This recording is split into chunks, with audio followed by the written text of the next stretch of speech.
Long time no see, kamusta ka na? Anong kailangan mo sa amin, Yana? Sa totoo lang ay ikaw lang talagang kailangan ko, Serafina. Pero andito na si Leo, kaya sasabihin ko na rin sa kanyang lahat since mukhang kailangan niya ring malaman ng tungkol sa bagay na to. Aniya bago siya nagdesisyong humarap sa dalawa at bumuntong hininga. Kilala mo ba si Isabela Martinez? Tanong niya na ikinatigil ni Serafina.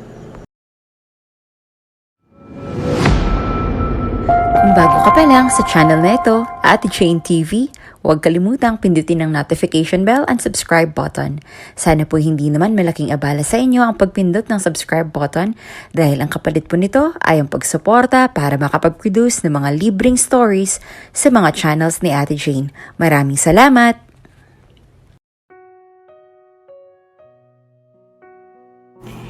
Hindi lahat ng bagay na kumikinang sa mundo maganda. At hindi rin naman lahat ng maganda sa mundo tunay talaga. Sa mundong ginagalawa natin, wala nang mas hihigit pa sa pamilyang meron tayo. Kumbaga, ang pamilyang meron tayo ang susi sa lahat. Kasama natin sa lahat ng bagay. At minsan ay nakakasama rin natin sa lahat ng problemang pinagdaraanan natin. Ang pamilyang nagiging pundasyon ng lahat.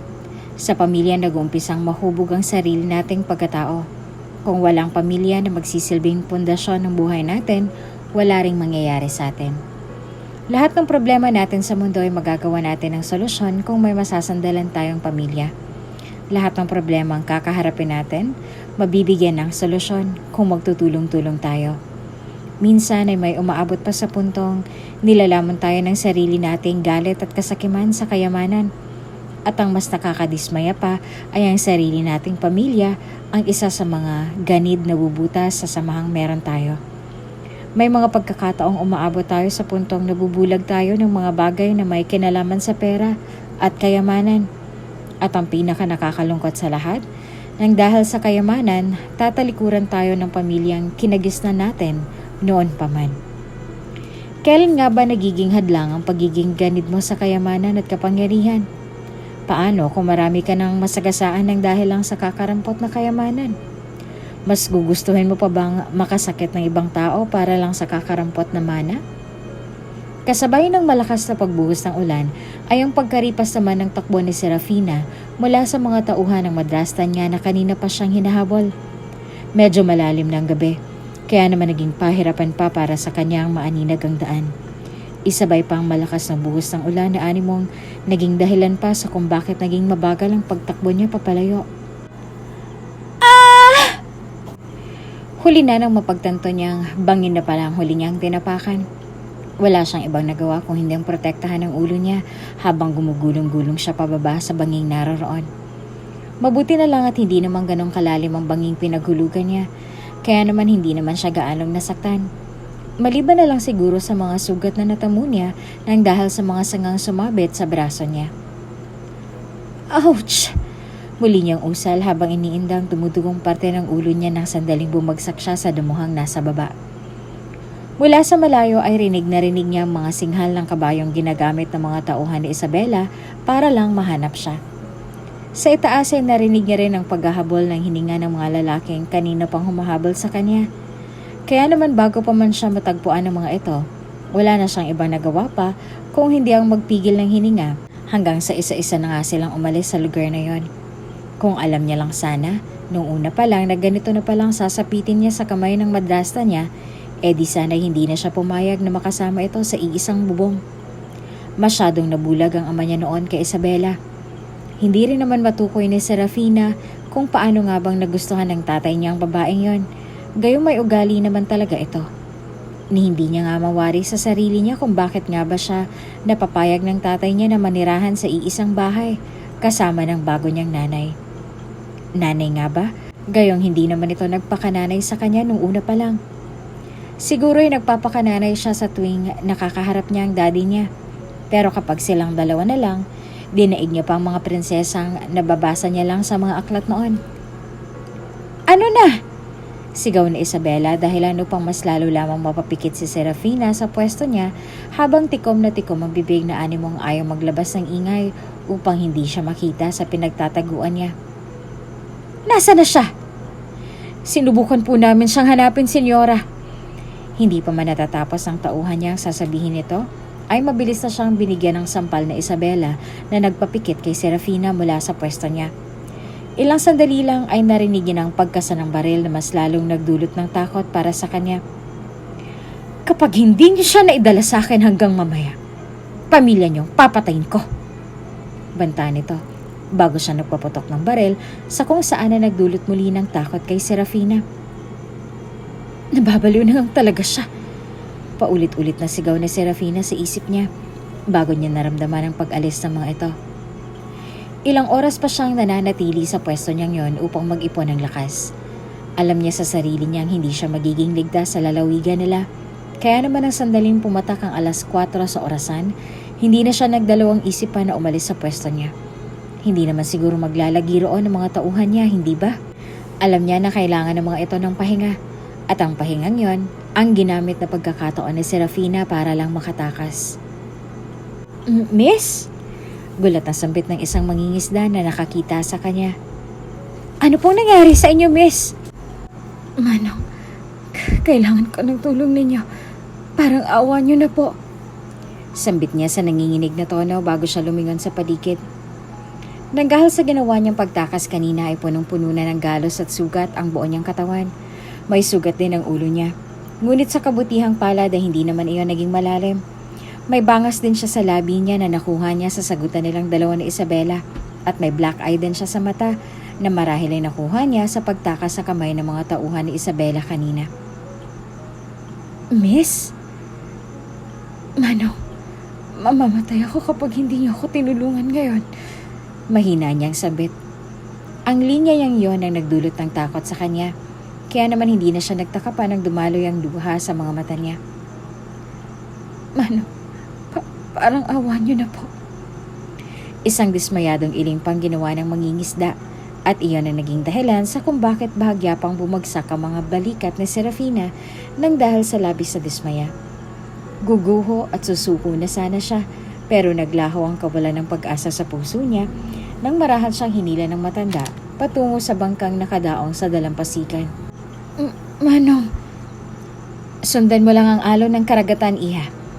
May 4 na oras lang ang aabutin mo bago ka makarating sa Malapaskwa. Dalhin mo na ito.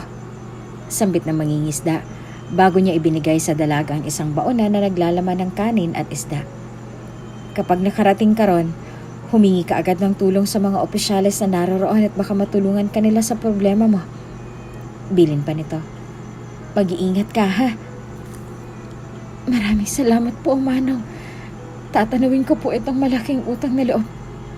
Sige na. Sambit nito bago tumango at kumiti sa kanya. Ang matandang yon ang tumulong sa kanya na tuluyan nang maipalaot ang bangkang dadalhin niya. Wala siyang alam sa islang tinutukoy nito, ngunit hindi rin naman iyon ang naging dahilan upang sumuko siya sa buhay na tatahakin niya sa oras na makarating siya sa islang yon. Ni hindi niya na alam kung saan nga ba siya dinala ng alon, tulad ng sinabi ng mangingisdang tumulong sa kanya kaninang umaga. Ni hindi niya nga rin na malayang nakatulog na siya ng dahil sa pagod. Kaya naman hindi na siya nagulat pa ng sandaling ang nakapapasong sikat agad ng araw ang bumungad sa kanya. Sa hindi niya inaasahang pagkakataon, muling sumagi sa isip niya ang dahilan sa kung bakit nga ba siya naririto ngayon. May luhang dumaloy sa gilid ng mga mata niya habang inaalala niya ang lahat ng nangyari kagabi. Maging ang sagutan nilang dalawa ni Isabela kagabi ay 6 serang plaka na paulit-ulit na sumasagi sa isip niya ngayon. Kaya naman wala siyang ibang nagawa kung hindi ang mapabuntong hininga na lang sa kinahihigaan niya. Habang inaalala ang huling kataga nito bago siya nakatakas sa kamay ni Isabela kagabi. Alam mo ba kung bakit namatay ang tatay mo? Nangingiting sambit ni Isabela habang nakahawak sa panga niya na ikinatingkayad niya lang mula sa pagkakatayo. Dahil pinatay ko siya. Pinatay ko ang tatay mo. Naiintindihan mo ba ako? Pinatay ko si Edgardo, Serafina. At isusunod kita sa kanya. Walang ibang nagawa si Serafina kung hindi ang pumikit na lang habang pilit na inaalis sa isipan niya lahat ng nangyari. Pakiramdam niya ay nagkaroon siya ng trauma ng dahil sa ginawa ni Isabela. Lahat ng pagbabanta niya sa dalaga at lahat ng inamin niya rito. Lahat ng yon ay nagdulot ng kirot sa dibdib niya. Kung alam niya lang, Nagugutom na ako. Mahina niyang usal sa sarili habang nananatili pa rin nakatitig sa tahimik na kalangitan. Marahan niyang iniangat ang kamay niya at kahit na nangihina ay nagawa niya pa rin damhin ang maalinsangang ihip ng hangin ng karagatan. Unti-unting gumuhit ang ngiti sa labi niya bago siya muling nawala ng malay ng dahil sa labis na hilo. Nang mga oras na yon ay wala na siyang pakialam sa sarili niya. Ang importante lang para sa kanya ngayon ay ang makatakas sa kamay ng madrasta niya. Ngayon na nakatakas na siya, wala na siyang pakialam pa sa susunod na mga mangyayari. Siguro nga ay mas mabuti na rin na ganito na lang ang mangyayari sa buhay niya. Pagod na rin naman siyang makipaglaban pa at wala na rin naman siyang rason para lumaban pa. Matagal nang wala ang nanay niya. May isang buwan na rin wala ang tatay niya. Wala na siyang kamag-anak ngayon. Kaya naman natitiyak niyang kahit na makaligtas pa rin siya sa sitwasyon niya ngayon, wala na ring saysay para sa kanyang lahat. Nagising siya nang maramdamang lumalakas ang pag-alog ng bangka.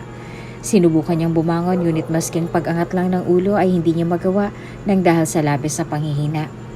Huli na ang lahat ng mapagtanto niyang sobrang lakas ang paghampas ng alon sa bangkang kinasasadlakan niya ngayon. Pabugso-bugso na rin ang ihip ng hangin. Kaya naman natitiyak niyang ilang sandali na lang ay tuluyan na siyang lalamunin ng malalaking alon ng karagatan. Nakatakas ka sa mga kamay ng madrasta mo. Hindi ka naman makakatakas sa galit ng kalikasan. Nang sandaling tumaob ang bangkang kinasasadlakan niya, hindi na siya nanlaban pa ng sandaling unti-unti siyang lumubog sa karagatan. Kitang-kita niya ang unti-unting paglamon ng tubig sa katawan niya na maging ang liwanag mula sa buwan ay hindi na rin niya muling naaninag pa. Marahil ay ito na rin ang huli para sa kanya. Para saan pa bang paglaban kung mismong katawan mo na rin ang sumuko sa lahat? Nagising si Serafina sa isang dalampasigan. Nakadapa siya sa pwesto niya at hindi tulad ng naaalala niya kagabi, medyo maganda na ang simoy ng hangin ngayon. Kahit na nagbabadya pa rin ang ulan sa kalangitan, hindi iyon ang naging dahilan upang panghinaan ng loob si Serafina. Nangihina siya, ngunit ginawa niyang lahat ng makakaya niya para lang makatayo at makapaglakad upang may mahingian ng tulong. Wala siyang ideya kung nasa na siya ngayon. Ang importante lang para sa kanya ay ang makahanap ng mga opisyales na pwedeng makatulong sa kanya sa problemang kinakaharap niya ngayon.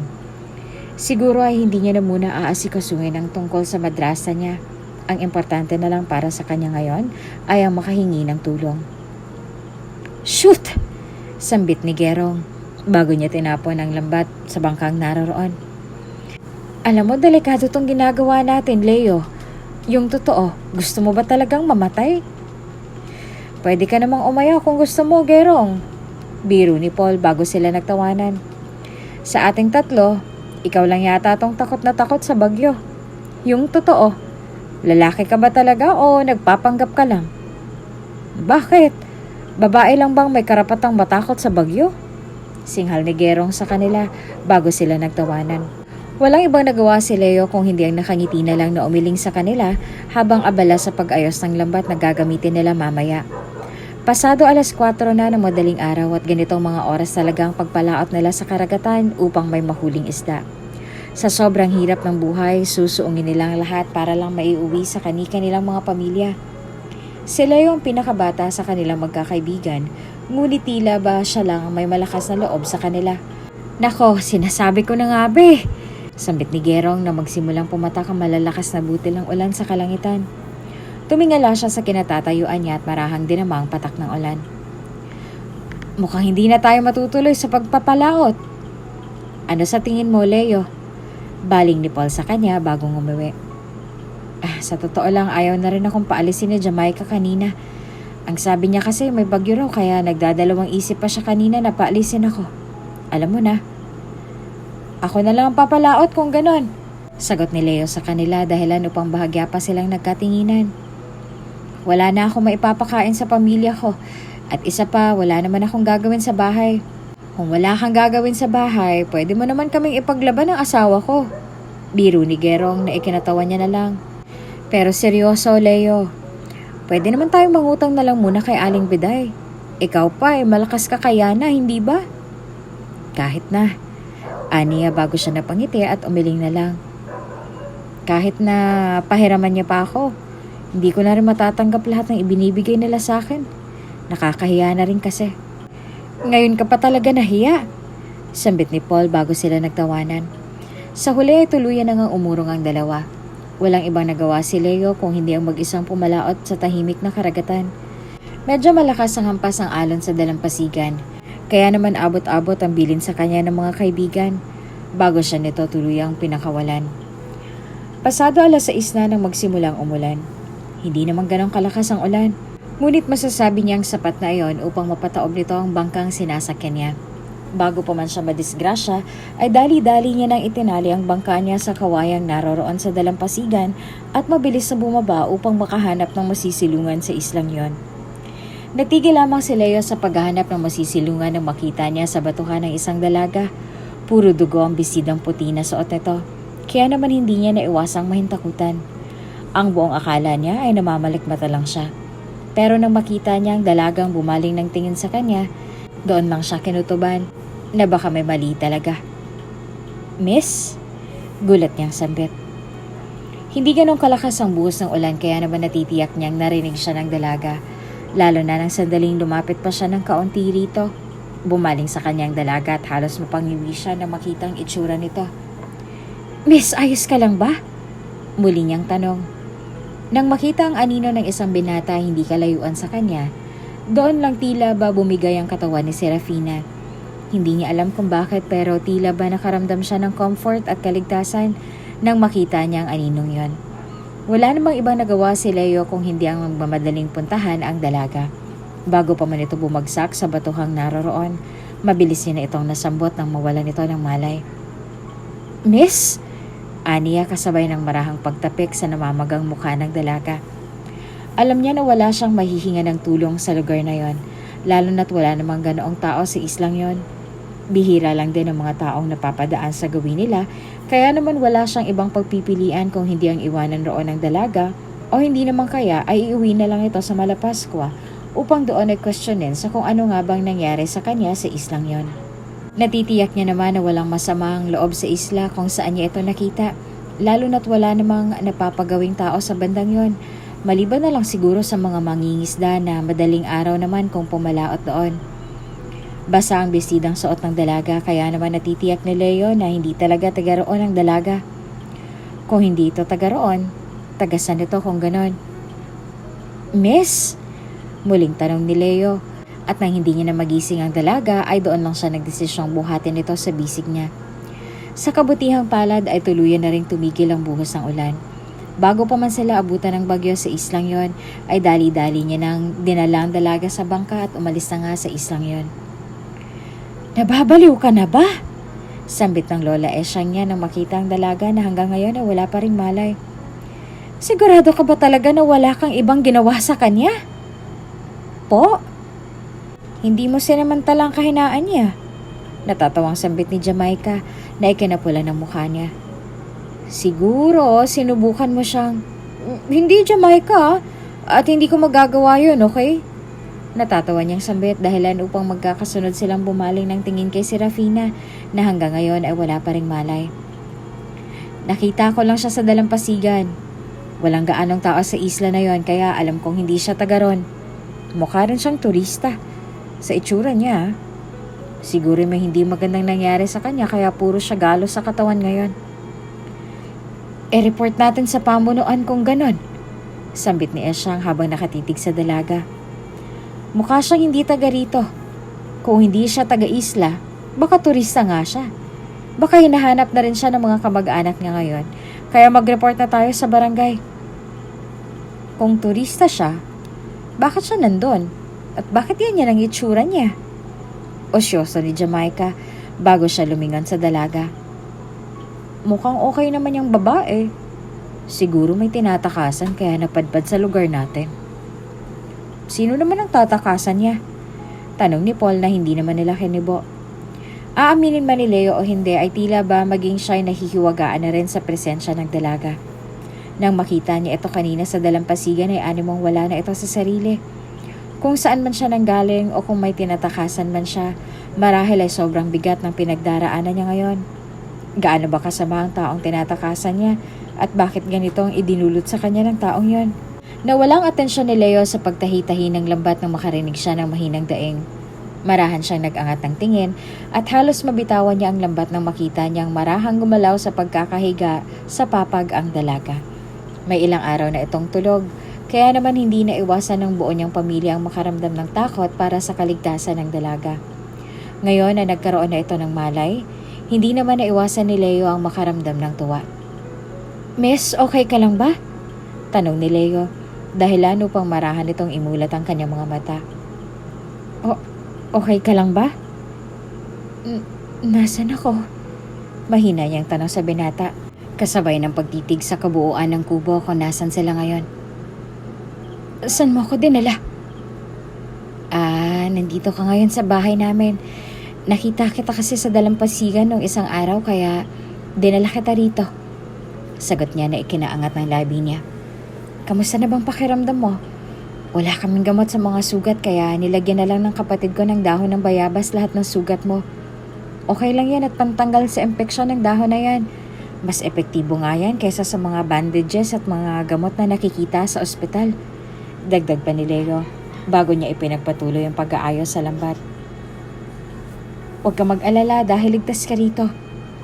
Sa halip na sumagot sa lahat ng sinabi nito, walang ibang nagawa si Serafina kung hindi ang bahagyang umupo. Napansin ni Leo ang ginawa niyang kilos kaya naman mabilis siyang umalalay sa dalaga at ikinahinga naman ito ng malalim. Ramdam niya kasi ang paglagutok ng mga buto niya. Hindi niya alam kung ganito ba talaga ang pakiramdam ng ilang araw na tulog at hindi kumikilos. O baka naman may bali na siya sa katawan na hindi naman napapansin ng mga taong sumakloro sa kanya sa islang yon. "May ilang araw na akong tulog?" tanong niya na marahang ikinangiwi ni Leo. "Anong nangyari sa akin?" Ilang segundo pa munang natahimik si Leo bago siya napakagat sa labi niya. Hindi niya alam kung ano bang sasagot sa katanungan ng dalaga. Lalo na ngayong siya lang maaari nitong pagtanungan sa ngayon, lalo na't siya lang ang rumisponde rito sa islang yon. "Hindi mo ba naaalala lahat ng nangyari sa'yo sa islang yon?" tanong ni Leo sa kanya. Walang ibang nagawa si Serafina kung hindi ang umiling sa kanya, dahilan upang bahagya pang mapaayos si Leo sa kinauupuan niya. Paano niya nga bang maipapaliwanag sa dalagang nangyari rito, gayong siya sa sarili niya ay wala ring alam sa kung anong nangyari sa kanya? Sa kabilang banda ay naaalala naman ni Serafina ang lahat. Ang hindi niya lang maalala ay kung ano nga bang nangyari sa kanya nitong mga nakaraang araw. Oo, tulog siya, pero ano nga bang nangyari sa kanya? Sa katunayan nga ay malaking pasasalamat niya sa binatang nasa harap niya. Kung hindi dahil sa binatang nagligtas sa kanya, baka wala na rin siya rito ngayon. At kung nakarating kay Isabela na namatay na siya, baka nga tumigil na iyon sa paghahanap sa kanya. Sandali nga lang. Posible ba yan? Kung magtatago siya? Saan naman siya tutuloy para magbagong buhay? Unti-unti siyang lumingon kay Leo na ngayon ay walang ibang nagawa kung hindi ang kunot noong bumaling ng tingin sa kanya. Magiging kalabisan ba kung magsisinungaling siya sa taong tumulong sa kanya? Nang dahil sa tanong nito ay wala siyang ibang nagawa kung hindi ang umiling na lang. Wala siyang planong umamin sa binata. Baka nga kapag sinabi niya rito ang tungkol sa pagpapapatay ni Isabela sa kanya, baka nga itapon pa siya nito pabalik sa isla kung saan siya nito nakita. Wala namang ibang nagawa si Leo kung hindi ang bumuntong hininga bago umayo sa pagkakaupo. Sa katunayan nga'y wala talaga akong alam sa nangyari sa'yo. Natagpuan na lang kita sa isla na puro galos at sugat sa katawan. May hinahanap ka yata sa rock formation sa isla nung mga sandaling nakita kita. Nung lalapitan na sana kita, bigla ka namang nawala ng malay. Paliwanag ni Leo na hindi kalaunan ay marahan niya namang tinanguan. Ano nga bang ginagawa mo sa islang yun gayong mukha namang hindi ka taga ron? Ni hindi ka rin taga rito sa Malapascua. Mukha kang dayo base sa itsura mo. Tigasan ka ba at ano nga bang nangyari sa'yo nung araw na yon? Bakasan kuryoso sa mukha ng binata kaya naman walang ibang nagawa si Serafina kung hindi ang mapanguso na lang. Aaminin niya man o sa hindi ay malaking naging tulong ng binatang nasa harap niya sa kanya. Kung sakali mang magsinungaling siya rito, magiging kalabisan nga ba kung gagawin niya ang bagay na yon? Hindi ko na maalala. Pagsisinungaling niya. Kahit na may minsan na rin pumasok sa isip niya na magsabi ng totoo kay Leo at humingi na lang ng tulong sa otoridad. Wala sa itsura ni Leo na may alam ito sa mga ganoong klase ng bagay. Kaya naman natitiyak niyang wala rin siyang mapapala kung sasabihin niya sa binata ang tungkol sa problemang meron siya. At isa pa ay hindi rin siya sigurado kung papaboran siya ng mga opisyales ng Malapaskwa. Kilalang kilala sa buong Cebu ang tungkol kay Isabela at sa tatay niya. Kaya naman natitiyak niyang kung sakali mang magsumbong siya sa otoridad, may sa malamang pa na makarating kay Isabela ang tungkol sa pagtatago niya sa halip na matulungan siya ng mga ito na makatakas. Sa totoo lang ay wala akong maalala. Ani nga bago niya hinawakan ang ulo niya na ngayon ay may nakabalot pa ring benda. Bahagya pa siyang napapikit na animong umiinda dahilan upang bahagya pang mapaayos si Leo sa pagkakaupo sa tabi niya. Hindi ko na maalala. Hindi ko na alam kung ano nangyari sa akin sa islang yon. Patuloy niya pa sa pag-arte sa harap ng binata. Okay lang, huwag mo na munang alalahanin ng tungkol sa bagay na yon. O hindi ka komportable o kung wala ka talagang maaalala. Sagot ni Leo sa kanya na bahagya niyang ikinanguso. Gusto mo ba ng tubig? Dadalan kita. Salamat. Aniya kasabay ng pagtango dahilan upang bahagyang mapatango si Leo bago siya umalis sa kubong yon. Habang wala si Leo ay walang ibang nagawa si Serafina kung hindi ang umupo sa papag na yari sa kawayan. Hindi siya komportable sa higaang yon, ngunit ayaw niya namang magreklamo sa binata. Ayaw niya namang magreklamo dahil siya lang itong nakikitira.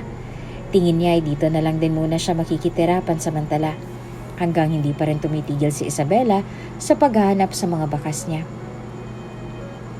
Gising ka na pala. Sambit ng isang dalaga na natitiyak niyang kaedad niya lang din. Kamusta ng pakiramdam mo? Walang ibang nagawa si Serafina kung hindi ang iika-ikang bumalik sa papag at naupo na roon. Si Jamaica naman ay animong namangha pa nang dahil sa nakita niya, kaya naman hindi na rin naman siya nagtaka pa nang bahagyang umangat ang labi niya para sa isang ngiti. Lumabas muna si Kuya Leo para kuhanan ka ng tubig na pwede mong inumin. Sa ngayon, ako na muna magbabantay sa'yo. Saad ni Jamaica bago siya naupo sa papag kung saan nakaupo ang dalaga. Ano nga bang nangyari sa'yo sa isla na yon at bakit ka nandoon nung nakita ka ni Kuya Leo? Leo? Yung Prince Charming mo na nagligtas sa'yo? Ngiti ni Jamaica sa kanya na ikinapula ng mukha niya. Kuya ko kasi ang nakakita sa'yo sa islang yon. Dinala ka niya rito na puro galos ang buo mong katawan. Hindi nga namin alam kung ano nga ba nangyari talaga sa'yo. Muli itong bumaling ng tingin sa kanya na animong naniningkit pa ang mga mata habang pinagmamasdan siya. Hindi ka naman siguro isa sa mga babaeng nililigawan niya roon sa tuwing pumapalaot siya, hindi ba? Hindi. Aniya na bahagya pang nautal dahil ano pang bahagya pang matawa si Jamaica. Hindi ko kilala ang kuya mo. Ngayon ko lang din siya nakilala. Sige, sabi mo eh. Sagot nito bago matamis ng ngumiti sa kanya. Ang sabi sa akin ni kuya ay wala ka raw maalala ni isa sa mga alaala mo? Marahil ay dahil yun sa sugat na nasa ulo mo. Huwag ka mag-alala dahil nalagyan ko rin naman na ng lunas yung mga sugat mo. Siguro ay kakausapin ko na lang si kuya mamaya para kung sakali man, maidala ka namin sa ospital kung kinakailangan. Nang dahil sa narinig ay bahagya pang nanuyo ang lalamunan niya. Hindi niya alam pero tila ba may kung anong takot siyang naramdaman nang dahil sa sinabi ni Jamaica. Natatakot siya at hindi niya alam kung bakit. Pakiramdam niya ay masamang ideya ang sinabi ng dalagang nasa harap niya. Hindi kalaunan ay dumating na nga si Leo dala ang pitsyal ng tubig na ipinangako nito sa dalaga. Walang ibang ginawa ang magkapatid kung hindi ang pagmasdan si Serafina na umiinom ng tubig. Hanggang sa ang pitsyal na dinala ni Leo kanina ay halos maubos niya na nang dahil sa labis na uhaw. Dahan-dahan lang, baka malunod ka. Natatawang puna pa ni Leo na ikinapula ng mukha niya. Bago niya kinuha sa kamay ni Serafina ang baso ng tubig na ginamit nito. Parang uhaw na uhaw ka, matagal ka bang hindi nakainom ng tubig? Malamang kuya, ikaw kayang mastak sa isla hindi ka mauhaw? Piro ni Jamaica bago sila nagtawa ng magkapatid. Wala namang ibang nagawa si Serafina kung hindi ang mapangiti na lang habang pinapakinggan ng magkapatid na mag-asaran sa harap niya. Habang patuloy si Leo sa pang-aasar sa kapatid niya, iyon ang naging pagkakataon ni Serafina kung pagmasdan ng binata. Guwapo ito at kung hindi lang siya taga-isla, marahil ay tinanggap na ito bilang modelo sa syudad. Baka nga kung mapadpad pa siya sa syudad ay marami pang kumuha sa kanya bilang modelo. Hindi siya yung tipikal na lalaking makikita mo sa isla. Guwapo na, moreno pa. Mukaring mabait ang binata base sa tono ng pananalita nito at sa paraan ng pagkilos nito sa harapan niya kanina. Sa kabilang banda ay ganoon niya rin mailalarawan ang dalagang nasa harap niya. Morena, talaga nga namang nakakaagaw ng pansin sa unang tingin pa lang.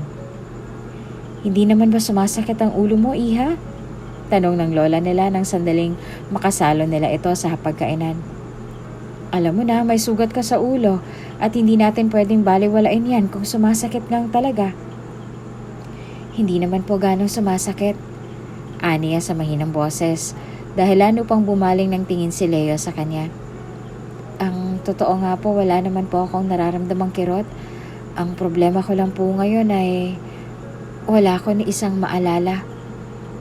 Oh, horrible! Sambit ni Paul dahilan upang marahan itong sikuhin ni Jamaica. Nang dahil sa narinig ay walang ibang nagawa ang lola nila kung hindi ang marahang ibaba ang kubyertos na hawak niya. Bahagya rin itong napasandal sa kinauupuan niya. Kaya naman alam na ng magkapatid na seryoso ito, lalo na't ganitong ikinilos ng lola nila ngayon. Kung wala kang maalala, paano ka? Tanong nito bago naningkit ang mga mata. Paano namin hahanapin ang mga kamag-anak mo kung ganon? Para lang maipaalam namin sa kanila na naririto ka ngayon sa Malapasko. Walang ibang nagawa si Serafina kung hindi ang magbaba na lang ng tingin. Napansin niyo ni Leo. Kaya naman bago pa man tuloy ang question ni Esyang ang tungkol sa dalaga, mabilis yan ang inibang usapan. Sa huli ay doon na nga nagpasya ang mag-anak na tanggapin si Serafina pansamantala sa kanilang maliit na kubo. Hindi rin naman nagtagal ang pangingwisyon ni Esyang sa kanya. Dahil lang sinabi niya rito na wala siyang maalala sa mga kamag-anak niya, hindi na rin naman siya nito question pa. Sa loob ng halos isang linggo niyang pananatili sa bahay ng pamilya ni Leo, doon tila ba unti-unti siyang nasanay sa buhay ng mag-anak na umampon sa kanya. Doon niya lang din napagtanto na magkapatid si Leo at si Jamaica at asawa naman ng dalaga ang binatang si Paul, na madalas sila makasama sa hapag nitong nakaraang mga araw. Hindi tunay na apo ni Esyang si Leo at si Jamaica. Tulad niya ay inampon lang sila ng asawa niya noon kaya naman nang sandaling malaman ng tungkol sa pinagdaraanan ni Serafina, hindi na siya nagdalawang isipan na amponin din ito tulad ng ginawa niyang pag-ampon sa magkapatid nung maliit pa lamang ang mga ito. Kamusta nga pala ang ulo mo, iha? Gumaling na bang mga sugat sa ulo at katawan mo? Kuryoso nitong tanong bago marahang naglagay ng tray sa gilid ng papag kung saan siya nakaupo. Sa kabutihang palad po, maayos rin naman po kahit na papaano. Aniya, bago siya tipid ng umiti kay Esyang na ginantihan naman ito. Si Jamaica po kasi ang umasikaso sa mga sugat ko kaya medyo napabilis ang pagaling. Dagdag pa niya. Walang ibang nagawa sa Esyang kung hindi ang umiti sa kanya kasabay ng marahan nitong pagkuha sa kamay ng dalaga na ikinanguso naman ito. Napansin ng matanda ang sugat sa braso ng dalaga, kaya naman walang ibang nagawa si Serafina kung hindi ang bumaling din ang tingin dito. Hindi tulad ng mga sugat na nasa mukha niya nitong mga nakaraang linggo, tila ba iyan siguro may pinakamalalim na sugat na natamo niya sa pagtakas mula sa kamay ni Isabela. Alam niya na magdudulot ng peklat iyon, ngunit hindi na iyon ang pinagtuunan niya ng pansin. Kung sakali mang may bumalik na sa mga alaala mo, huwag kang mahihiyang magsabi sa amin at nang matulungan ka namin ng mga apo ko. Sambit nito bago bumuntong hininga at ngumiting muli sa kanya. Kailangan nating pagbayaran kung sino man ang nagpahirap ng ganito sa'yo. Nang dahil sa narinig ay walang iba nagawa si Serafina kung hindi ang ngumiti na lamang. Hindi niya alam kung maganda nga bang gawin ang bagay na yon. Alam niya na sa oras malaman ni Isabela na itinago siya ng pamilya ni Leo sa islang yon, alam niyang mapapahamak ang mga ito. Hanggat maaari, kung kaya niyang itago ang sarili niya sa islang yon ay gagawin niya. Huwag lang madamay ang pamilyang umampon sa kanya noong mga panahong kinailangan niya ng tulong. Sa mga sumunod na araw ay walang ibang nagawa si Serafina kung hindi ang paulit-ulit na maglakad sa dalampasigan. May isang buwan na rin siyang namamalagi sa islang yon. Ngunit hanggang ngayon ay hindi pa rin siya nakakatanggap ng balita na may naghahanap sa kanya. Sa tuwing naglalakad siya sa dalampasigan ay hindi na nagdadalawang isip pa si Leo na samahan siya. Ginagawa nila iyon upang kahit na papaano ay bahagya ng umayos ang mga paa niya. Sa totoo lang ay malaking pasasalamat ko kay Lola Esyang, sambit ni Leo pagkatapos ng ilang minuto nilang hindi pagkibo sa isa't isa. Ngumiti ito sa malayo kaya naman walang ibang nagawa si Serafina kung hindi ang pagbasta ng binata. Kung hindi dahil kay Lola Esyang, baka wala na rin kami ngayon ni Jamaica. Ano bang nangyari sa pamilya mo? Tanong ni Serafina sa kanya. Walang ibang nagawa si Leo kung hindi ang umiling. Para sa kanya ay sobrang hirap kung babalikan niya pa ang nakaraan. Wala siyang ibang nakakausap tungkol sa nakaraan nilang dalawa ni Jamaica sa islang yon. Sa katunayan nga, ay ngayon niya na lang ulit nabuksan ang tungkol sa bagay na yon. Sa loob ng halos 12 taon, muli niya na namang bubuksan ang tungkol sa aksidenteng kinasangkutan ng buo niyang pamilya noon. Hindi niya alam pero tila ba komportable siya sa presensya ni Serafina. Komportable siya na ibabahagi niya sa dalaga ngayon ang tungkol sa nakaraang ayaw niya nang balikan noon pa man. Para bang nakikita niya sa dalaga noon ang nangyari sa kanilang dalawa ng kapatid niya, may 12 taon na rin ang nakalilipas. Sumabog ang barkong sinasakyan ng pamilya ko noon. Babiyahe sana kami pabalik sa Masbate. 5 taong gulang pa lang ako noon habang si Jamaica, 3 taong gulang pa lang.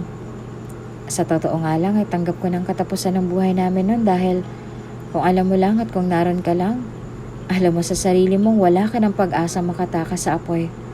Kung hindi ka mamamatay sa sunog, mamamatay ka naman sa pagkalunod. Hanggang ngayon ay buhay pa rin sa akin ang alaala ng nakaraan. At hanggang ngayon, buhay pa rin sa alaala ko ang itsura at pangalan ng lalaking nagligtas sa aming dalawa ng kapatid ko noon. Siya ang dahilan kung bakit kami napunta kay Lola Esyang. Kung hindi dahil sa kanya, baka wala na rin kami ngayon ni Jamaica.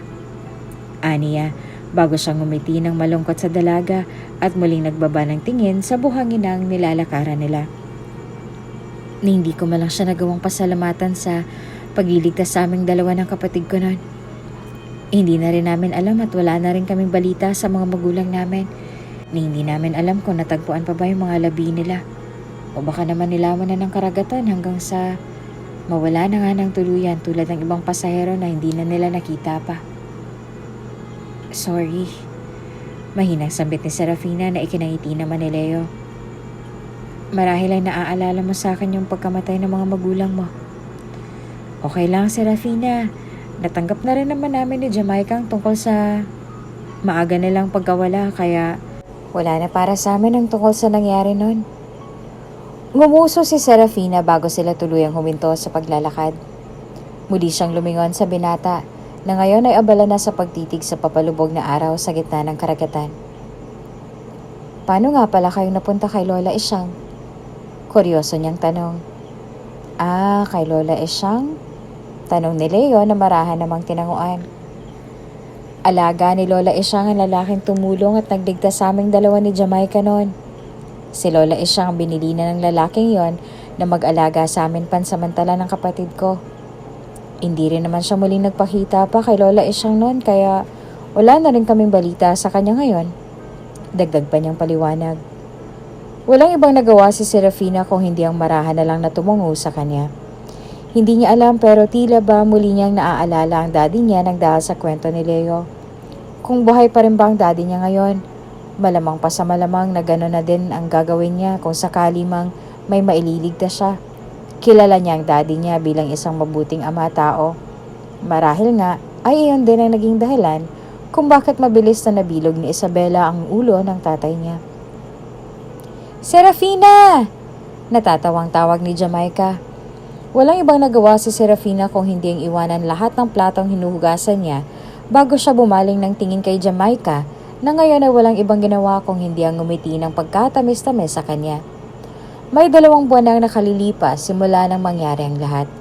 Hindi tulad nitong mga nakaraang linggo, hindi na gaanong halata ang mga peklat sa balat niya. Tila ba mas mabilis ding naghilom ang sugat niya sa ulo dahil sa mga halamang gamot na inilalagay ni Jamaica sa ulo niya noong mga panahong sariwa pa ang sugat niya rito. Nang dahil sa halamang gamot na inilagay ni Jamaica sa ulo niya nitong mga nakaraan, mabilis na naghilom ang mga sugat sa katawan niya. Hindi niya na rin kinailangan pang bumisita sa ospital para lang mapatingnan ang ulo niya. Wala rin naman silang pera para maipatingin ang ulo niya. Sa ngayon, ay dinadaan na lang nila sa dasal ang lahat na sana ay walang masamang mangyari sa ulo niya pagdating ng panahon. Pupunta kami sa dalampasigan nila Claire mamaya. Gusto mo bang sumama? Tanong ni Jamaica nang makalapit ito sa kanya. Pinagmasdan niya ang mga platong nililinis ni Serafina bago siya muling bumaling sa dalaga. Gagawa kami ng bracelet na gawa sa kabibe. Baka gusto mo lang na sumama.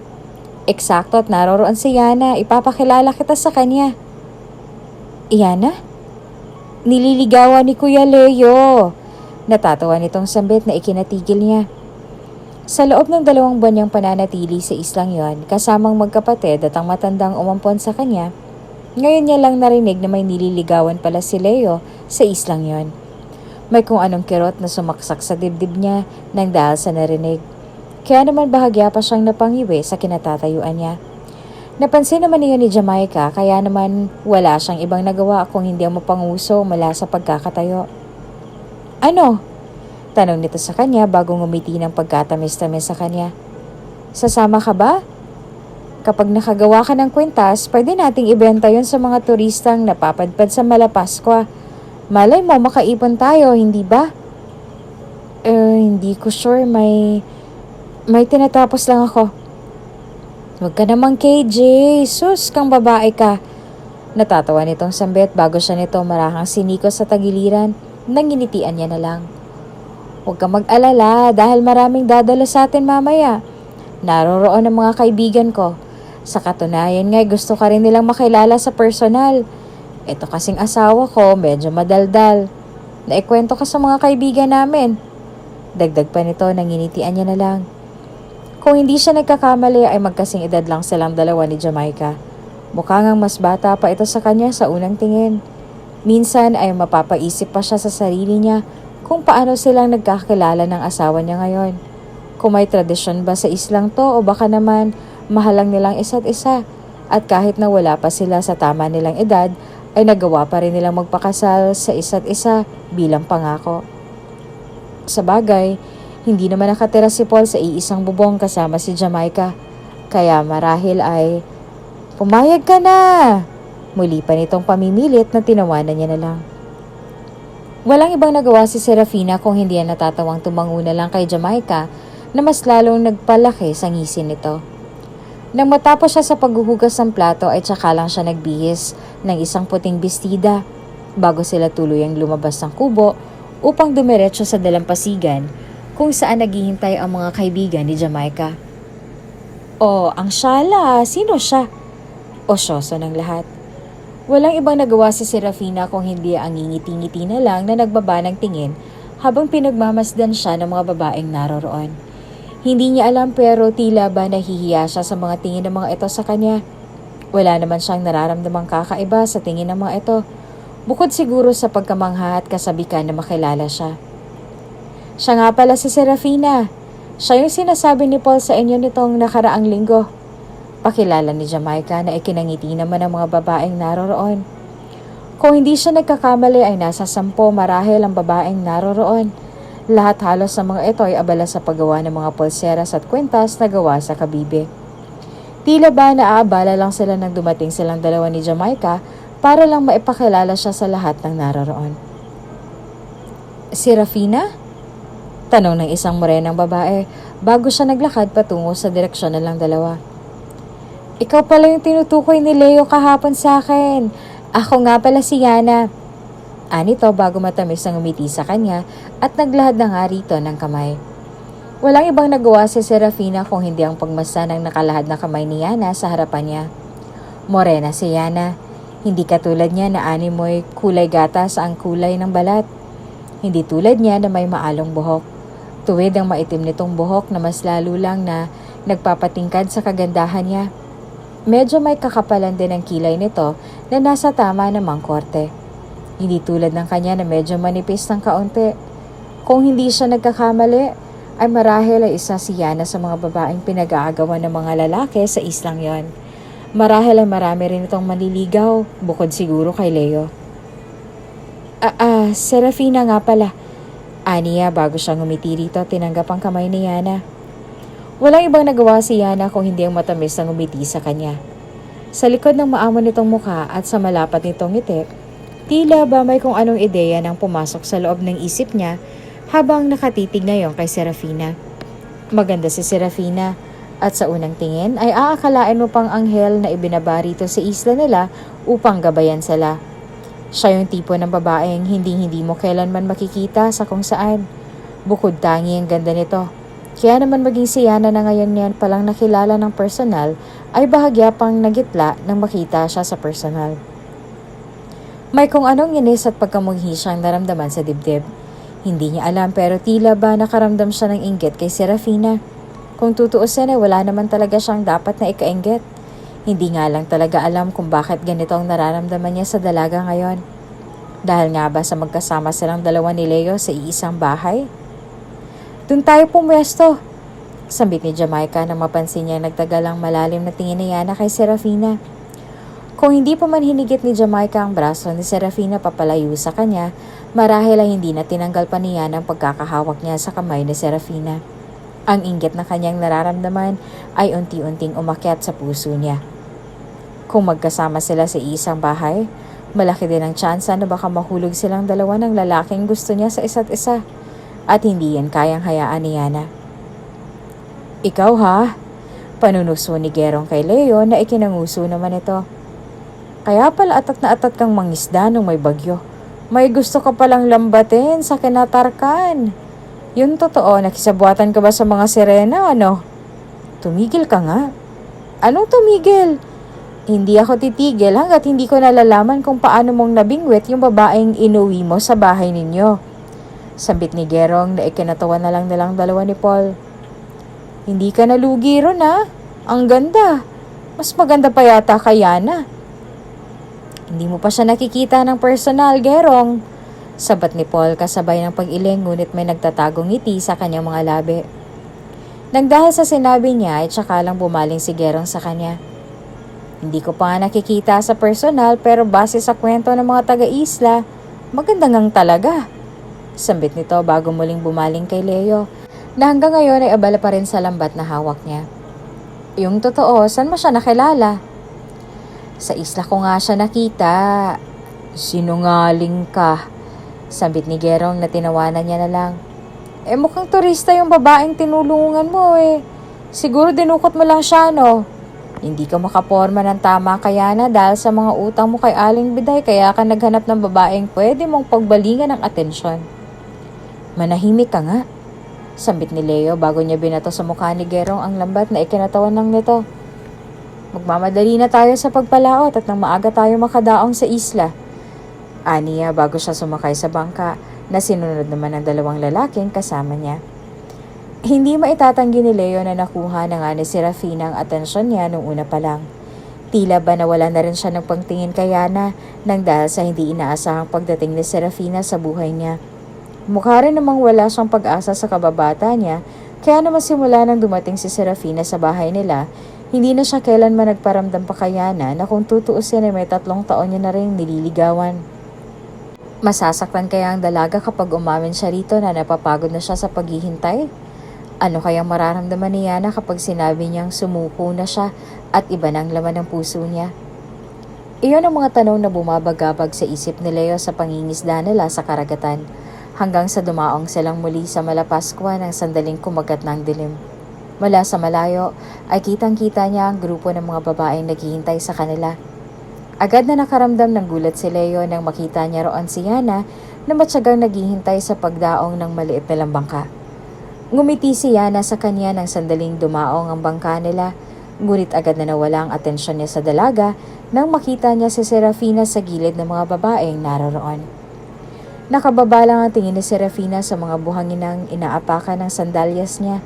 Si Jamaica ang naglagay ng kwenta sa ulo niya. Medyo maliit ang kwentas na ginawa niya kaya naman nagmukhang forehead jewelry pa ang kwentas na gawa sa kabibe na ginawa nila kanina. Hoy, Yana! Ayan na si Leo! Rinig niyang sambit ng mga kaibigan ni Yana dahil ano pang mawala ang titig niya kay Serafina. Agad na tumakbo si Jamaica kay Paul at agad itong binigyan ng isang mabilis na halik sa noo na ikinatawa naman ni Paul. Si Gerong naman ay walang ibang nagawa kung hindi ang mapangiwi na lang habang kinukuha ang mga banyera ng isda na nakuha nila sa pagpapalaot kanina. Nawala lang ang titig ni Serafina sa buhanginan nang sandaling maramdaman niya ang mga yapak na kung sino sa harapan niya. Paapa lang nito ay kilala niya na kung sino ang tumayo sa harapan niya. Nawala rin ang pagtili ng mga kaibigan nila nang dahil sa paglapit nito sa gawin niya. Tila ba kuliglig lang sa islang yon ang bumalot sa grupo nila ng mga oras na yon. Nawala naman ang atensyon niya sa mga iyon nang mabagal siyang nag-angat ng tingin kay Leo na ngayon ay matamis nang nakatitig sa kanya. Hindi na ba kumikirot ang mga sugat mo? Marahan itong tanong sa kanya kahit na nung una pa lang ay may ideya na siya sa kalagayan ng mga sugat niya. Okay na. Mahina niyang sambit. Walang ibang nagawa si Leo kung hindi hawakan siya sa braso at marahan siyang hinila paalis sa lugar na yon. Sa kabilang banda nang sandaling makalayo si Leo at si Serafina sa direksyon nila, saka lang nagdesisyon ng mga kaibigan nila na bumaling ng tingin kay Ana, na ngayon ay walang ibang nagawa kung hindi ang magbaba ng tingin sa buhangin ng inaapakan niya. Anong nangyari? Hindi ba nililigawan ka ni Leo? First time yun ha? Ano ba naman kayo? Sambit ni Jamaica bago niya hinawakan sa braso si Ana na mas lalo lang nitong ikinatahimik. Baka pagod lang si kuya o hindi naman kaya hindi niya napansin si Ana. Imposible yon, Jam. Sagot ni Claire bago ngumiti sa kaibigan niya. Imposible hindi niya mapansin si Ana gayong katabi mo lang siya kanina. Ang sabihin mo, baka hindi na rin interesado si Leo sa kanya. Ikaw ba naman kasing paasahin ng 3 taon, hindi ka magsasawa? Tumigil ka nga. Totoo naman ah. Natatawang sambit ni Claire bago niya binalingan ng tingin si Ana na ngayon ay walang ibang nagawa kung hindi ang magbaba ng tingin sa buhanginan. Itanggi mo man o hindi, mukhang ipinanganak na ang babaeng magiging karibal mo sa kanya. Or I must say, dinala ng alon sa isla natin? Dagdag niya pa bago siya ngumiti sa kanila at lumakad na ng palayo roon. Walang ibang nagawa si Jamaica at si Paul kung hindi ang manahimik bago sila magkakasabay na bumaling ng tingin kay Ana, na ngayon ay wala nang ibang nagawa kung hindi ang magbaba ng tingin. Nang sandaling umalis ang lahat ng naroroon sa dalampasigan at naiwan na lang siyang mag-isa roon, doon niya lang naramdaman ang sarili niyang kamay na nawala ng lakas. Kasabay ng pagbitaw niya sa kwentas na ginawa niya sana para kay Leo, ang pagpatakda ng luha niya nang dahil sa sakit na nararamdaman ng puso niya ngayon. Hinayaan niya lang ang sarili niyang humikbi roon bago niya naramdaman ang pagpatak ng ulan. Sa mga araw na lumipas ay nagpatuloy lang ang ganitong trato nila sa isa't isa. Sa tuwing magpupunta si Serafina sa dalampasigan kasama si Jamaica, hindi naman nagbago ang pakikitungo sa kanya ng mga ito. Wala na roon si Yana at ang balita ay umalis na raw ito roon sa isla para mag-aral sa kabilang lalawigan. Walang nakakaalam kung saan lumipat si Yana at kung ano nga bang tunay na dahilan ng pag-alis niya. Marahil ay isa rin sa mga dahilan kung bakit siya umalis sa islang yon ay ang pagkalimot niya sa nangyari ng mga oras na yon. Para sa kanya ay masakit ang nangyari. Hindi niya rin naman pwedeng sisihin si Leo kung maghahanap man ito ng iba dahil nung una pa lang wala na siyang ibang ginawa kung hindi ang baliwalain si Leo. At ngayon na may iba na itong babaeng natitipuhan, tingin niya ay wala na rin siyang habol pa rito. Anong meron sa inyong dalawa ng kuya ko, Serafina? Kunot noong usyoso ni Jamaica nang magkaroon siya ng pagkakataon na makausap ang pinopormahan ng kapatid niya. Napapansin ko na madalas kanyang kausapin itong nakaraan. Normal lang yon dahil magkasama kami sa iisang bahay, Jam. Madalas ka rin niya kung tanungin kung okay ka lang. Dahil na-aksidente ako, may ilang buwan na nakalilipas. Pagkatapos para bang interesado siya sa lahat ng ginagawa mo. Muli pa nitong sambit habang mariing nakatitig sa kanya. Dahil magkaibigan kaming dalawa? Huwag mo nga akong bilugin, Serafina. Alam ko ang kilos ng mga lalaki, hoy. Baka nakakalimutan mong may asawa na ako. Sambit nito na marahan niya na lang na ikinatawa. Pusta ako, may gusto sa'yo yang kuya. Wala, Jam. Magkaibigan lang talaga kaming dalawa. Aniya na inismera na lang nito. Wala namang ibang nagawa si Serafina kung hindi ang tawanan na lang lahat ng sinabi ni Jamaica. Aminin niya man o sa hindi ay may nararamdaman na rin siyang kakaiba sa lahat ng ikinikilos ni Leo. Sa tuwing nasaan siya, palagi itong naroroon na animong may binabantayan mula sa malayo. Madalas din siya nito kung bigyan ng special treatment, kaya naman hindi niya maiwasang mapaisip na lang. Kung totoo nga na may nararamdaman na rin si Leo para sa kanya, ibig sabihin nito ay parehas lang sila na may gusto sa isa't isa.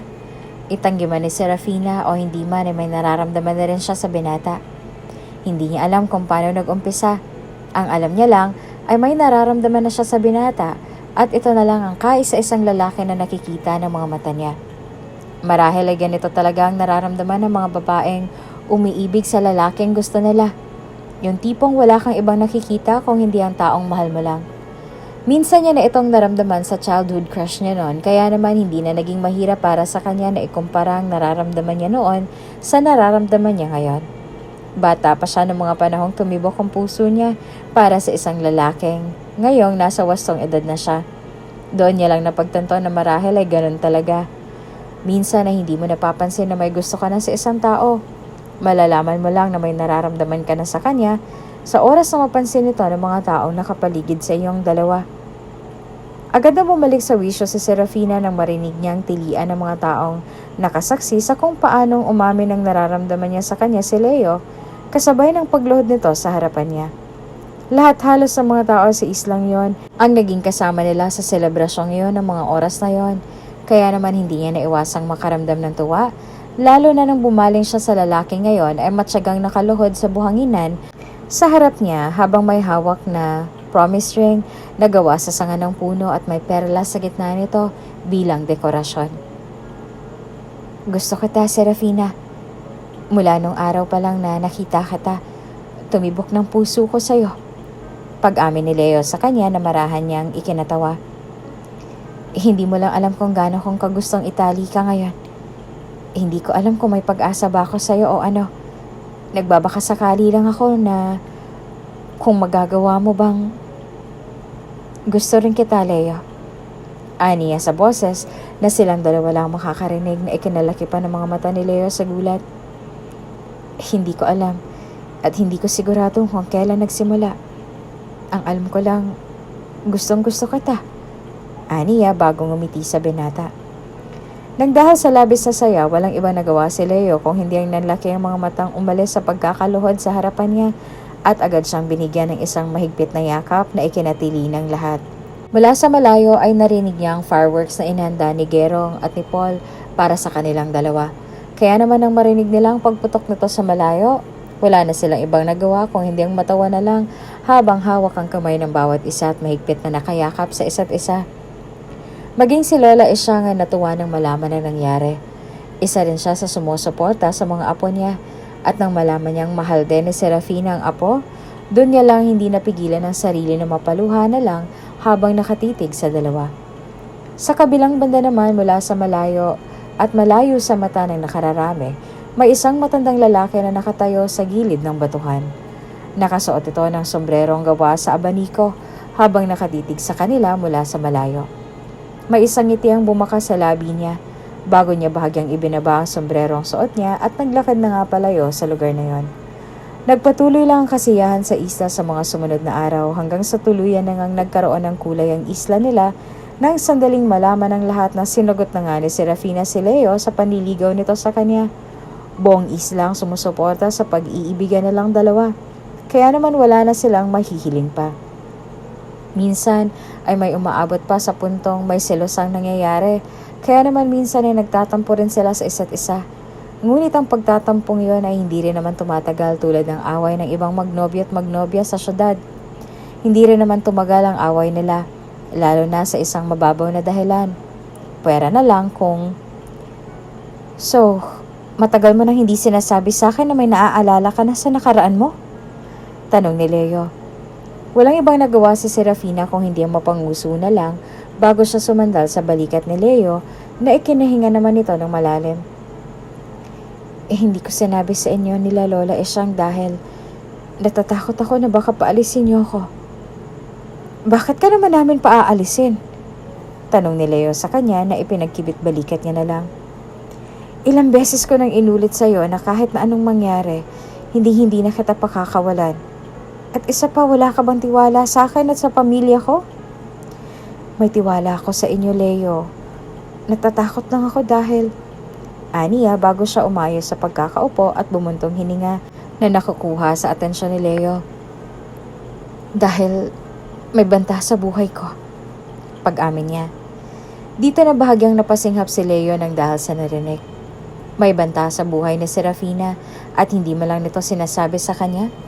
Iyon bang dahilan sa kung bakit niya ito nakitang puro galos at sugat sa kabilang isla may ilang buwan nang nakalilipas? May banta sa buhay niya. At bakit siya magkakaroon ng banta sa buhay niya? Paano mo nasabing may banta ka sa buhay mo? Mahabang kwento, Leo. Sagot niya bago siya matamis ang umiti rito at nagbaba ng tingin. Baka hindi ka maniwala sa akin kapag sinabi kong isa akong heredera. Heredera? Gulat nitong tanong sa kanya na marahan niyang tinanguan bago siya nagbaba ng tingin. Ibig mong sabihin yan? Nanggaling ako sa isang mayamang pamilya. Hindi isang basta-bastang pamilya.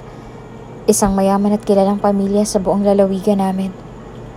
Ang daddy ko nagmamay-ari ng kumpanyang pinalago niya noon pa man. Marami kaming lupain sa iba't ibang panig ng mundo at nakailang labas na rin ako ng ibang bansa para lang magpalipat-lipat ng paaralan. Mahaba niyang paliwanag na hindi agad nagsisink in sa utak ni Leo. Nang mamatay ang daddy ko, may 2 taon na nakalilipas. Doon nagsimulang bumaliktad ang lahat.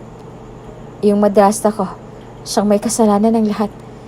Hindi ko alam kung bakit nung una pa lang ayaw niya na sa akin. Marami siyang ayaw. Marami siyang bawal. Kulang na lang pagbawalan niya akong huminga sa naririnig niya. Bahagya siyang natawa ng maalala ang lahat habang si Leo naman ay walang ibang nagawa kung hindi ang makinig sa lahat ng kwento niya. Nung mapuno na siya at nang hindi niya na ako mabura sa landas niya, doon niya inutusan ng mga tauhan niya na hanapin at dakpin ako. Doon sila inutusan na patayin ako. Fortunately, nakaligtas ako sa pagdakip nila sa akin. Hanggang sa may tumulong sa akin na makalabas ng Cebu para dumaong rito upang dito humingi ng tulong at magtago. Pero nakita kita sa kabilang isla, Serafina. Muntik na ako mamatay noong oras na yon nang dahil lang sa bagyo, Leo. Na hindi ko nga alam kung paano ako napadpad sa islang yon. Ang alam ko nga, namatay na ako kaya nagulat ako nung magising ako sa isang papag. Kasama ka. Aniya bago siya malungkot nang umiti sa sarili niya na ikinahinga naman ng malalim ni Leo. Wala na akong pag-asa, Leo. Ang tanging gusto ko na lang ng mga oras na yon ang makatakas. Wala akong pakialam sa kung saan man ako dalhin ang mga alon. Wala akong alam kung saan man ako dalhin ang mga paa ko. Ang tanging gusto ko na lang ng mga oras na yon ang makatakas sa kamay ng madrasta ko. Bahagya siyang bumuntong hininga bago muling nagbaba ng tingin sa mga paa niyang nakabaon sa buhangina ng dalampasigan. Ang buong akala ko ay katapusan ko na. Pero nung makita ka at buong pamilya mo na walang ibang ginawa kung hindi ang tulungan ako, doon ko lang na-realize na hindi ako nag-iisa. Na naririyan kayo. At kahit nahuli na ang lahat, at kahit na hindi niyo naman talaga ako kadugo ni minsan, hindi pumasok sa isip niyo na pabayaan ako, na huwag tulungan. Ngayon ko lang naranasang magkaroon ng isang kumpletong pamilya, Leo. Ngayon lang nung makilala ko kayo. Nung makilala kita. Dagdag pa niya. Walang ibang nagawa si Leo kung hindi ang hilahin siya patungo sa binata upang bigyan ng isang mahigpit na yakap na ikinapikit niya pa. Wala siyang ibang nagawa kung hindi ang damhin ang mahigpit na mainit nitong yakap para sa kanya. Lahat ng sinabi niya kay Leo ng mga oras na yon ay nagaling mismo sa puso niya. Totoo ang sinabi niya na ni minsan na hindi niya naranasang magkaroon ng isang kumpletong pamilya, lalo na nung dumating ang madrasa niya. Ngayon niya lang naranasang magkaroon ulit ng isang kumpleto at masayang pamilya. Nakakalungkot lang dahil ang pamilyang pinapangarap niya lang na magkaroon noon ay matatagpuan at mararamdaman niya pa sa ibang tao. Sa mga taong hindi niya naman kadugo, ngunit nagawa pa rin siyang tulungan at protektahan.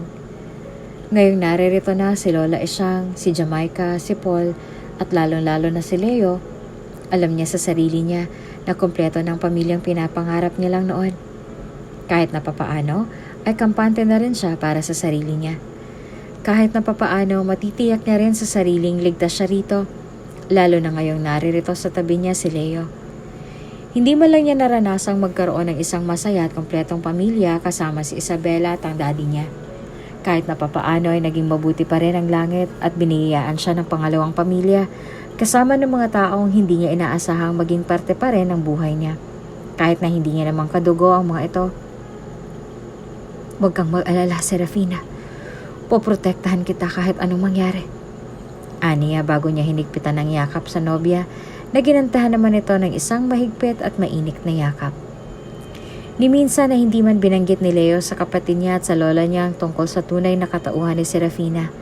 Siguro ay mas mabuti na rin ito nang sa ganon ay wala na ni isang makakilala sa kanya. Ngayon na nalaman niya na ang tunay na katauhan ng babaeng mahal niya, doon niya lang napagtanto na marahil ay totoo nga ang sinabi nito, na kailangan niya ng proteksyon kahit na anong mangyari. Come on, Serafina. May ilang buwan ka na rito sa Malapaskwa pero hanggang ngayon hindi ka pa rin tumutuntong sa kabilang isla. Sambit ni Jamaica habang abala sa pagpisil sa braso niya. Wala ka ba talagang planong sumama? Hindi naman tayo aabutin ng gabi sa pagpapalaot. Alam ko naman na nagkaroon ka ng trauma sa nangyari sa'yo dati pero wala ka ba talagang balak na bawasan ng takot mo kahit ngayon lang? Huwag mo na nga siyang pilitin, sabit ni Paul bago siya bumaling kay Serafina at ngumiti naman na ginantihan ito. Hayaan mo na Serafina, kung hindi mo talaga kaya, hindi ka namin pipilitin. Pasensya na talaga kayo. Anong pasensya na talaga? Sumama ka, aba! Sambit ni Jamaica bago siya nito hinawakan sa braso na ikinailing niya na lang. Ano ba yan, Serafina? Ang KJ mo naman, kuya, oh! Huwag mo na siyang pilitin, Jam. Sambit ni Leo sa kanya bago mumaling ng tingin kay Serafina. May pupuntahan lang kami sa kabilang isla. Kung may kailangan ka, pwede mong tawagan si Gerong sa kabilang bahay. Hindi siya papalaot kasama namin kaya kung may problema ka, pwede mo siyang tawagin. Pati ng asawa niya. Marahan niyang hinaplos sa mukha ni Serafina na ikinanguso naman ito. Huwag ka mag-alala, uuwi rin ako ng maaga. Hindi na ako lalabas ng kubo kung ganun. Sagot niya kay Leo na ikinangiti naman ito. Sige na at baka maabutan niyo kayo ng dilim sa pagpapalaot. Mag-iingat ka rito. Bilin pa ni Leo bago niya hinawakan ang parehong pisngi ni Serafina at hinalikan ito sa noo bilang paalam na ikinangiti naman ang dalaga. Pinagmasdan niya ang bangka nila Leo na pumalaot hanggang sa makalayo na hanggang sa tuluyan na ito makalayo na ikinahinga niya na lang ng malalim. Mahal na mahal ka niyan, talaga no? Sambit ng isang boses dahilan upang gulat siyang bumaling ng tingin sa gilid niya. Agad na nalaki ang mga mata ni Serafina nang makita niyang matandang tumulong sa kanya noong mga panahong hinabol siya ni Isabela noon. Agad na nagdingning ang mga mata niya sa gulat. Kaya naman walang ibang nagawa ang matanda kung hindi ang matawa na lang. Natutuwa akong makita na umayos ang kalagayan mo rito sa Malapaskwa, Iha. At dahil po yun sa tulong ninyo noon, Manong, maraming salamat po talaga. Kung hindi po dahil sa inyo, baka matagal na akong patay. Aniya sa matanda na nakangiti naman itong tinanguan. Pwede ko bang malaman kung anong ginagawa niyo rito ngayon? Ang pagkakatanda ko po tiga siburin kayo tulad ko. May binabantayan lang ako, Iha. Sagot niya rito, bagong umiti na ikinakunot naman ng noo ni Serafina. Nang makitang kuryoso sa mga mata ng dalaga, wala siyang ibang nagawa kung hindi ang matawa na lang. Mga espesyal na tao para sa akin, dagdag pa niya. Pamilya niyo po ba? Tanong ni Serafina na nakangiti at mariin niyang inilingan. Sino po kung ganun? Tao po ba o lupain?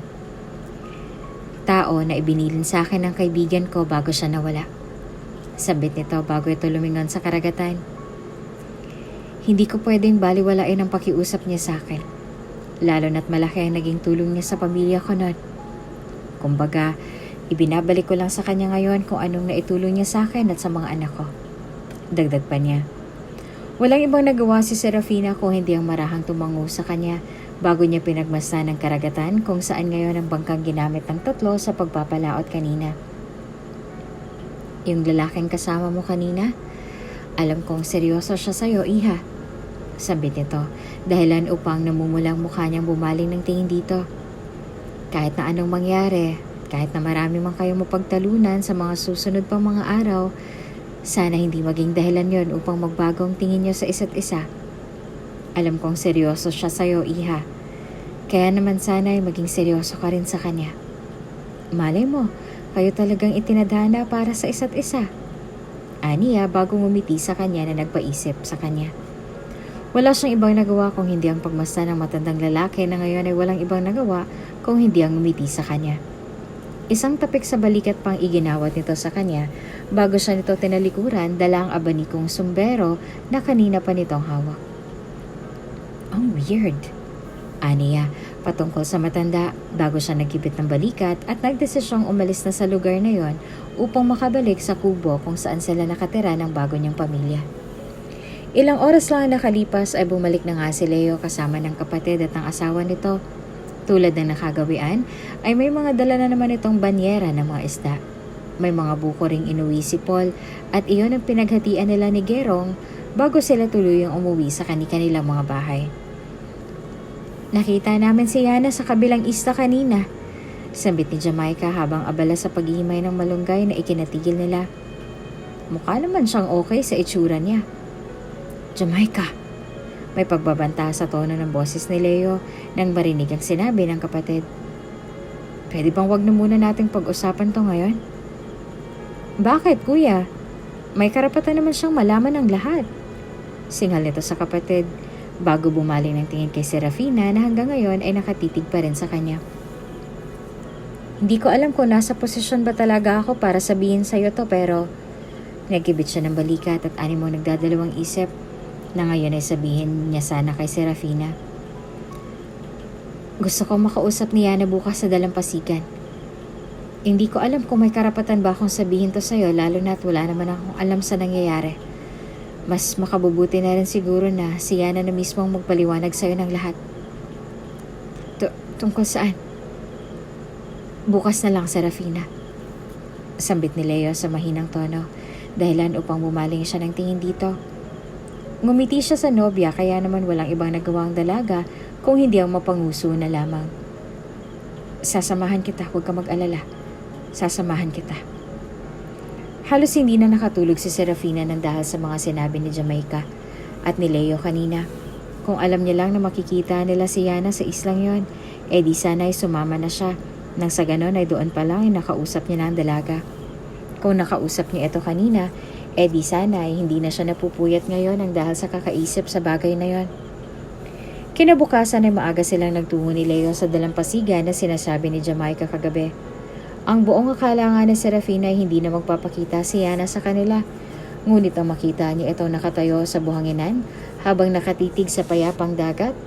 Doon lang napagtanto ni Serafina na kung ano man ang kailangang sabihin ni Yana sa kanya ngayon, marahil ay importante ang lahat ng iyon ngayon. Paano kung buntis si Yana at si Leo ang ama?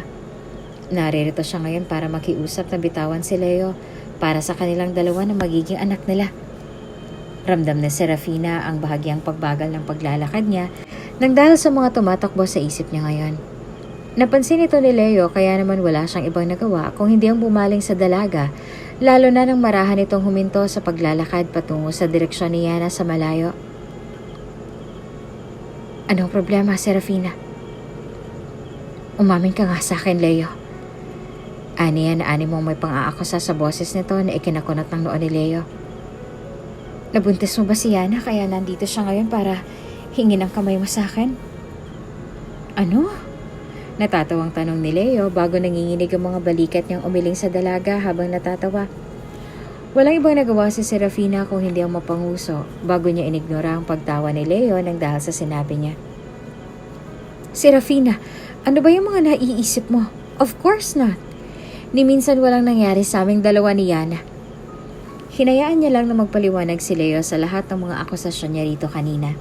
Nang sandaling makalapit sila kay Yana, ay doon lang huminto si Leo sa pagpapaliwanag sa kanya.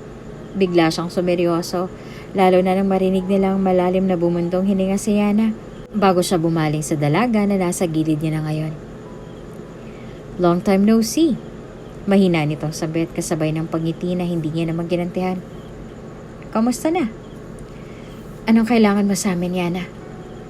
Nang dahil sa tanong ni Serafina sa kanya, hindi niya na naiwasang mapabungis-ngis na ikinataas naman ng kilay nito. Sa totoo lang ay ikaw lang talaga ang kailangan ko, Serafina. Pero since naririto na si Leo, sasabihin ko na rin sa kanya ang lahat. Since mukhang kailangan niya rin namang malaman ang tungkol sa bagay na to. Aniya, bago siya nagdesisyong humarap sa dalawa at bumuntong hininga. Kilala mo ba si Isabela Martinez? Tanong niya. Ramdam ni Serafina ang pagkaubos ng dugo sa mukha niya nang muli niyang marinig ang pangalan ng madrasta niya. Ilang buwan niya na itong hindi naririnig, kaya naman ang marinig niya ito ngayon, tila ba mabilis na nanghina ang kabuuan ng katawan niya nang dahil sa labis na takot. Napansin niyo ni Leo, kaya naman wala itong ibang nagawa kung hindi ang suportahan siya. Wala siyang alam sa tunay na katauhan ng babaeng tinutukoy ni Yana. Pero nang makita ang reaksyon ni Serafina, marahil ay iyon na ang buong pangalan ng madrasang may ilang buwan niya na ring pinagtataguan noon pa man. Walang ibang nagawa si Yana kung hindi ang bumuntong hininga sa kinatatayuan niya nang makita ang reaksyon ni Serafina. Anong? Narinig ko na pinag-uusapan ng maraming tao sa kabilang islang tungkol sa'yo. Wala sana kaming planong sabihin ang lahat ng ito sa'yo dahil alam naming magiging ganito ang reaksyon mo. Sambit nito na hindi niya namang kinibo. Nagnakaw ito ng tingin kay Leo bago muling bumaling ng tingin sa kanya. Kalat na sa kabilang isla na may grupo ng mga kalalakihang naghahanap sa'yo. May mga kumakalat din balita sa eskwelahan namin na may patong daw ang ulo mo kaya hindi ko alam kung tama bang sabihin pa namin to sa'yo. Ang kaligtasan mo lang naman, Serafina, ang hangad naming mga nakakakilala sa'yo. Sabat ni Leo dahilan upang tumingala siya dito. Sa katunayan niya, nagpunta kami roon sa kabilang isla kahapon. Hindi para pumalaot. Kung hindi para magmanman para sa'yo. Walang alam si Jamaica at kaming tatlo lang nila po lang nakakaalam ng tungkol sa babaeng yan. Dagdag pa niya na ikinabuntong hininga niya na lang bago siya napatulala sa buhangin ang tinatapakan niya. Gumawa si Yana ng paraan para makorner yung madrasta mo. Hindi ba't ang sabi mo sa akin ay siyang pumatay sa tatay mo nan? Baka iyon rin ang magamit natin para maipakulong ang babaeng yan. Tumango siya dito bago siya muling umiling nang mapagtantong wala na sa kanya ang kaisa-isang ebidensya na magpapatunay na si Isabela ang pumatay sa tatay niya. Pwede natin siyang i-corner sa lawihan sa gaganapin na susunod na linggo. Wala akong ebidensya, Leo. Wala akong ebidensya. Hindi ko na alam kung saan ko nga naitapon yung tape recorder na naglalaman ng pag-amin niya sa akin. Wala rin akong ideya kung paano ko siyang mahaharap lalo na ngayong ganyan pala sitwasyon ko ngayon. Sagot ni Serafina bago siya napaupo sa buhangina nang dahil sa dismaya at kawalan ng pag-asa sa sarili. Walang ibang nagawa si Yana kung hindi ang bumaling na lang ng tingin kay Leo bago siya nag-isip ng paraan na maaaring makatulong sa dalaga at sa dati niyang kaibigan. May naisip akong paraan, Serafina. Aniya nang may mapagtanto dahilan upang tumingala sa kanyang dalaga. Pero kailangan ko ng tulong yung dalawa ni Leo. Dagdag pa niya. Nang mga sandaling yon ay wala silang ibang nagawa kung hindi ang bumuo ng plano na natitiyak nilang magpapatumba kay Isabela kapag nagkataon. Ang pagpaplano nilang yon ay inabot ng gabi kaya naman bago pa man may mangyaring masama, walang ibang nagawa si Leo kung hindi ang ihatid na pauwi sa kubong tinitirhan nila sa Serafina. Dito ka na lang muna. Ihahatid ko lang muna si Yana sa kabilang isla gamit ang bangka ko. Baka makita rin namin doon ang mga tauhan ni Isabela. Gagamitin ko na rin yung pagkakataon para makapagmanman.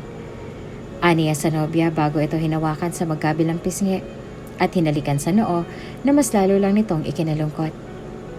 Kahit na anong mangyari, huwag na huwag kang lalabas ng kubo. Hintayin mo ako rito at ako nang bahala sa lahat. Pero Leo... Oh, bakit nang papaalam ka? Biglang sulpot ni Jamaica sa gilid nila dahilan upang bahagya pang mapatalon sa gulat ang dalawa. Para kayo nakakita ng multo ah. Ano bang meron? At saka saan ka pupunta kuya? Gabi na. Ihahatid ko lang si Yana. Wow! Usal agad ni Jamaica na inismera naman ni Leo. Itong girlfriend mo. I don't mind, Jam. Ewan ko sa'yo. Putol na lang ni Jamaica kay Serafina bago siya umiling sa dalawa at umalis na nga sa harapan nito. Nang makaalis ang kapatid niya ay tsaka lang nagkaroon ng dalawa ng pagkakataong mag-usap ng masinsinan sa planong binubuo nila. Hindi kalaunan ay tuluyan na nga siyang pinakawala ni Serafina. Hindi na rin naman nag-aksaya pa ng oras ang dalawa at sa halip ng magbagal sa kilos ay nagdesisyon na silang dalawa na sumakay na nga sa bangka upang makarating na sa kabilang isla. Tulad ng nasaksihan nila kahapon, iyon pa rin ang bumungad sa kanila ngayon. Nakakalat ang mga tauhan ng madrasta niya sa paligid. Ang kwento ni Yana sa kanila kanina ay may isang buwan nang nagmamanman sa islang yon ng mga tauhan ng madrasa ni Serafina. Tila ba malakas din ang kutob nila na matatagpuan nila roon ang dalaga dahil doon nila huling nakita sa islang yon ang pares ng mga sandalyas na huling sinuot ni Serafina bago pa man siya tuluyan nawala. Magandang gabi, boss. Anong meron? Kunwaring tanong ni Leo nang makababa sila sa dalampasigan. Walang ibang nagawa ang armadong lalaki kung hindi ang bumaling sa kanya na seryosong tumingin na ikinangiwi niya. Wala, may hinahanap lang. Sagot nito na marahan niyang tinanguan. Kayo ba? Saan kayo galing? Sa Malapaskwa. Sagot ni Yana, dahilan upang kunot noong bumaling ng tingin si Leo sa kanya. Ano po bang hinahanap niyo at baka makatulong kami? Mukhang hindi naman kayo taga rito sa islang to. Sagot ng isang lalaki bago lumapit sa direksyon nila. May hinahanap kaming babae. Serafina Valdez ang pangalan. Huling nakita ay may ilang buwan ang nakakaraan. Dito huling nakita ang sandalyas niya kaya natitiyak naming nandito pa rin siya hanggang ngayon. Medyo maliit ang islang to, sir. Nasubukan niyo na bang maghanap sa Malapaskwa? Nakangiting sambit ni Yana, dahilan upang kunot noong bumaling ng tingin si Leo sa kanya. Malay niyo, baka nasa Malapaskwa yung hinahanap niyo. Anong ginagawa mo, Yana? Gigil na bulong ni Leo sa kanya na nangingiti niyang ipinagkibit ng balikat. Hindi naman iyon napansin ng mga lalaking kausap nila nang dahil sa dilim. Kaya naman wala silang ibang nagawa kung hindi ang mapabuntong hininga na lang. Dito kami inutusan kaya hindi rin kami pwedeng maghanap sa ibang lugar. Mahirap na't baka makatakas. Sagot ng isa bago niya narinig ang tawag ng iba pa nilang kasamahan sa malayo. Nang makaalis ang mga lalaki na kausap nila, walang ibang nagawa si Leo kung hindi ang persahang hawakan sa braso si Yana na ikinakunot naman ang noon ito. What the hell are you doing? Singhal niya na ikinanguso naman ito. Ipapahamak mo bang girlfriend ko, Yana? Huwag kang ang OA, Leo. Alam kong ginagawa ko. Sagot ni Yana bago niya persahan binawi ang braso niya mula sa pagkakahawak nito sa kanya. Umuwi ka na at bumalik ka na kay Serafina. Baka iba nang iniisip ng babaeng yan. Lalo na tayong dalawa lang magkasama ngayon. Bili nito sa kanya bago siya umismid at tuluyan na nga siyang iniwan sa pwestong yon.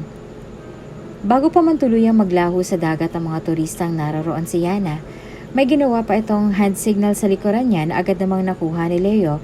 Kaya naman wala siyang ibang nagawa kung hindi ang mapabuntong hininga na lang sa mga naiisip. Hindi niya dapat inuunang nararamdaman niya ngayon, lalo na't ang buhay ni Serafina ang nakasalalay sa planong ito. Pagkatapos ng lahat ng to, pakakasalan kita. Sabit niya sa sarili bago nag-angat ang tingin sa maliwanag na buwan. Paakyat na sana siya sa bangkang dala niya nang bahagya siyang natigilan nang maramdaman niyang may humawak sa braso niya. Hindi na rin siya nagulat pa nang makita niyang isang matandang lalaki na ngayon ay nakangiti sa kanya. Babalik ka na ba sa Malapaskwa? Tanong nito bago ngumiti. Tulad niya ay babalik na rin sa Malapaskwa ang matanda, kaya naman hindi na rin siya nagdalawang isip pa na isabay ito sa bangka.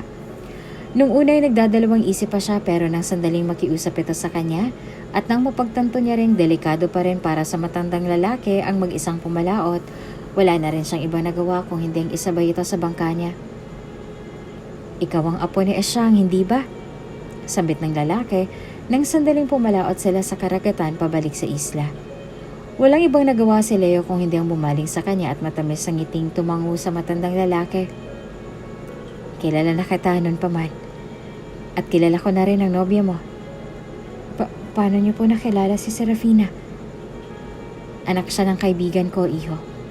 Sambit nito na kahit na nalilito ay tinanguan naman ni Leo. Sa totoo lang ay kilala ko siya. Lalong-lalo ka na. Dahil ang ama niya mismo ang tumulong sa inyong dalawa ng kapatid mo noon sa barko nang mangyari ang aksidente sa dagat. Dagdag pa nito.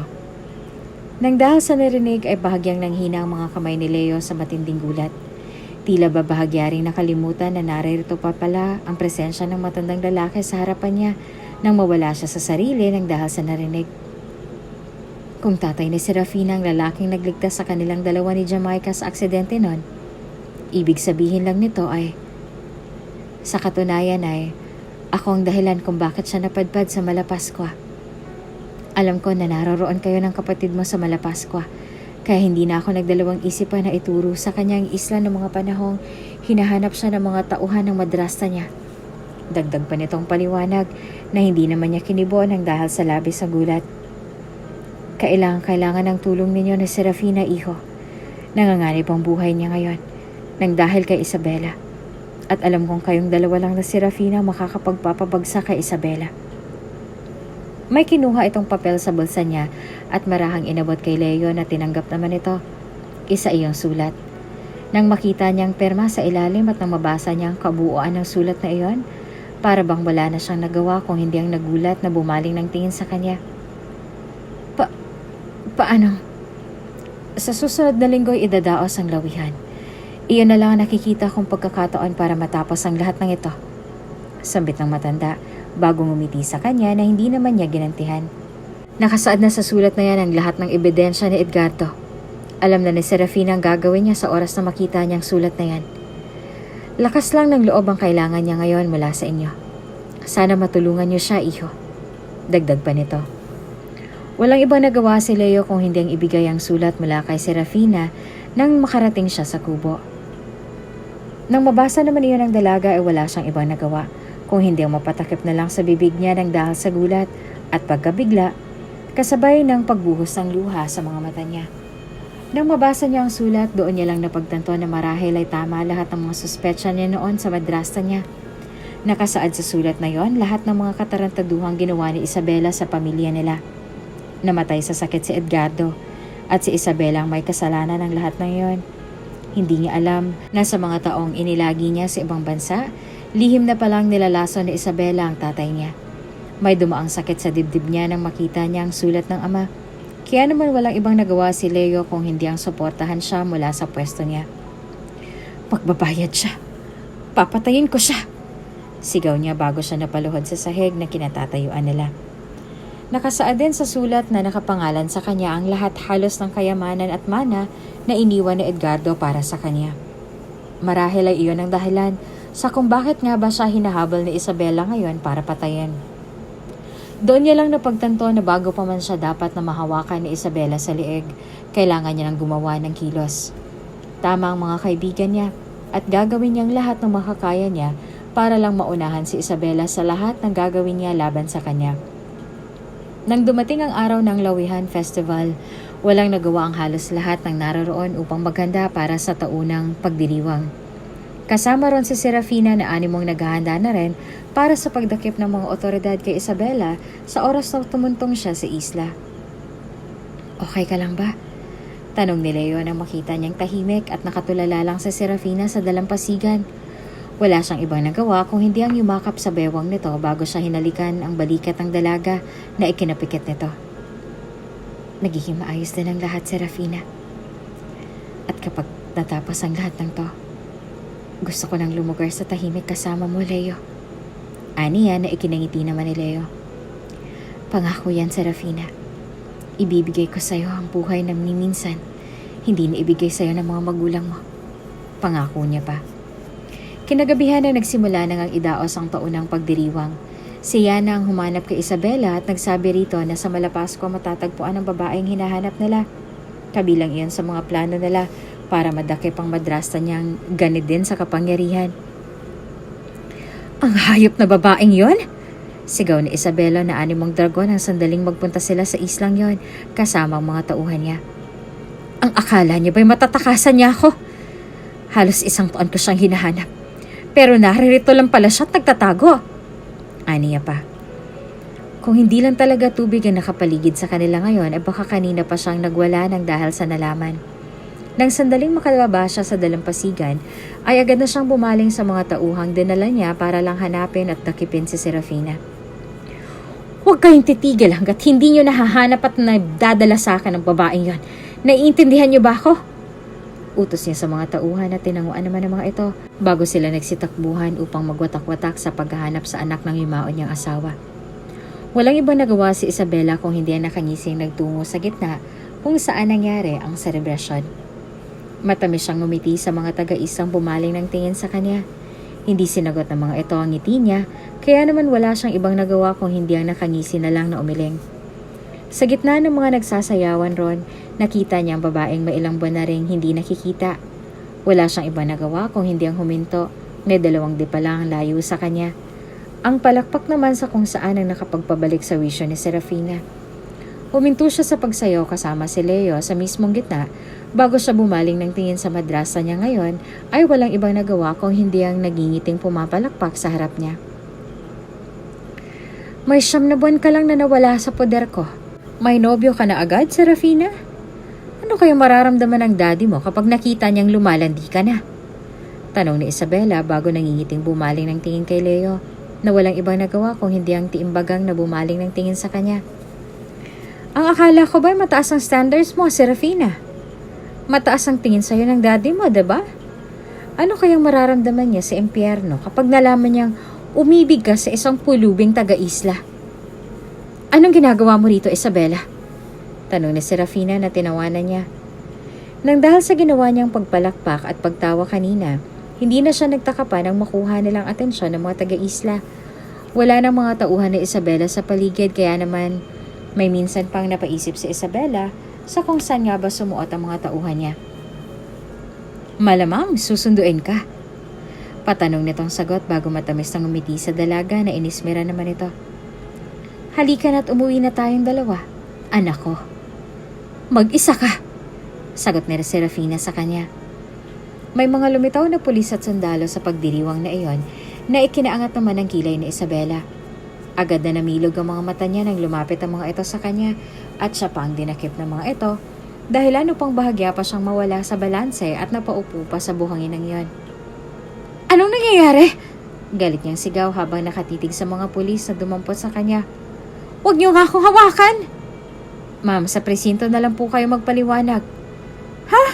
At bakit ako mapupunta sa presinto? Sige nga. Ano bang ginawa kong kasalanan gayong sinusundo ko lang naman ang anak-anakan ko? May warrant of arrest kami laban sa'yo. At anong ginawa ko? Sige nga. Sigaw niya pa dahilan upang lumapit si Serafina sa direksyon niya, kasabay ng papapakita sa kanya ng isang sulat na pamilyar sa mga mata niya. Iyon ang sulat na huli niyang nakita sa kamay ni Edgardo bago pa man ito tuluyang nawala ng hininga. Paanong nangyaring na kay Serafina ng sulat na yon, gayong matagal niya na itong dinispatcha noon. Hindi lahat ng bahoy nagagawang itago ng pabango mo, Isabela. Sambit ni Serafina bagong umiti sa kanya. Huwag ka mag-alala. Bibisitahin kita sa kulungan sa oras na makuha ko na lahat ng kayamanang iniwan sa akin ng daddy ko. Aniya, bago siya tumango sa mga pulis na dumampot kay Isabela. Noong una ay sinubukan pa nitong tumakas ngunit hindi rin siya nakapalagpa ng mga pulis na mismo ang humabol at naghatid sa kanya sa kotseng naghihintay sa kanya sa malayo. Kasama ng mga tauhan niyang kanina pa palang nadakip bago siya. Walang ibang nagawa si Serafina kung hindi ang mapabuntong hininga na lang. Lumapit naman sa kanya si Leo at si Jamaica bago silang umiti sa dalaga na animong sinasabi ng mga ito na tapos na. Sa loob ng halos 1 taon niyang paninirahan sa isla, doon lang napatunayan sa sarili ni Serafina na mas masayang mabuhay roon kaysa sa magkaroon ng maganda, ngunit nakakapuot na buhay sa syudad. Pagkatapos niyang ayusin lahat ng business at negosyo ang iniwan sa kanya ng ama niya noon bago pa man ito mawala, doon na siya nagdesisyong bumalik na sa isla para kay Leo. Wala namang ibang nagawa si Leo kung hindi ang mangiti na lamang habang pinagmamasdan ng dalagang bumihag sa puso niya noon na ngayon ay nangingiting bumaba sa dalampasigan kasama ng iba pa nitong tauhan. Bumalik ka, Serafina. Ngumiti si Serafina sa kanya bago siya nagdesisyong yumakap ng mahigpit kay Leo. Namiss kita, Leo. Sagot niya dahilan upang gantihan ni Leo ng isang mahigpit na yakap ang dalaga. Sa huli, nagdesisyon si Serafina na mamuhay sa islang yon, kasama ang mga tao at kaibigang naging kasama niya sa hirap at ginhawa noon pa man. Naging saksi rin ang mga taong yon sa kasal na lang dalawa, at ang kasal na lang yon ang tila ba nagdagdag ng magandang atraksyon sa mga taong naroroon. Dadaong na tayo! Sambit ni Leo bago yumakap kay Serafina, na ngayon ay may 6 na buwan ng buntis sa panganay nilang anak. Sa wakas, dadaong na tayo. Dagdag niya pa bagong ngumiti at humalik sa sentido ni Serafina na ikinangiti naman ito. Sa wakas, dagdag ni Serafina bago siya nakangiting pumikit habang dinadama ang ihip ng hangin na nanggaling sa islang naging tahanan niya noon pa man. Ang buong akala ni Serafina noon ay wala nang tatanggap sa kanya. Ngunit lahat ng akala niya noon ay unti-unting nawala nang makilala niya si Leo at ang pamilya nito.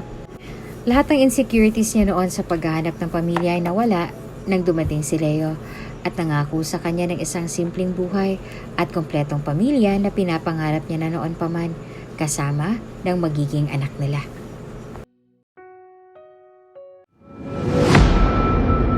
Kung bago ka pa lang sa channel na ito, Ate Jane TV, huwag kalimutang pindutin ang notification bell and subscribe button. Sana po hindi naman malaking abala sa inyo ang pagpindot ng subscribe button dahil ang kapalit po nito ay ang pagsuporta para makapag-produce ng mga libreng stories sa mga channels ni Ate Jane. Maraming salamat!